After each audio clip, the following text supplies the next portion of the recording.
টাকাগুলো দিব, সে খুশি হয়ে যাবে। তো মজা করতে চেয়েছি। বাবা চাইলে একটা থাপ্পড় দিতে পারতেন, একটা ধমক দিতে পারতেন, কিন্তু বাবা বুদ্ধিমান, বাবা কিচ্ছু করেন নাই।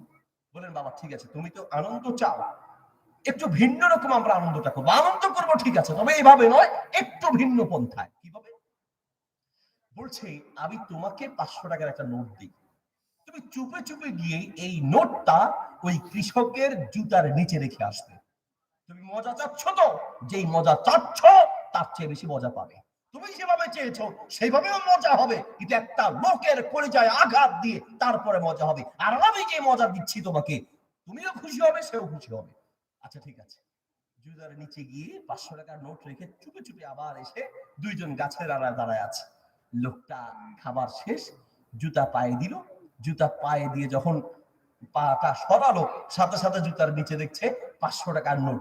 নোটটা নিয়ে লাফ দিয়ে চিৎকার করে সেজদায় পড়ে গেল, আল্লাহ তুমি আমাকে এই হাদিয়া দিলা, আল্লাহ জুতার নিচে কিভাবে টাকা আসলো, আল্লাহ তোমার দান, সারা দিন কাজ করে 500 টাকা পাই না, আর জুতার নিচে 500 টাকা পেয়ে গেলাম। ছেলেকে বললো বাবা কেমন লাগলো? হ্যাঁ বাবা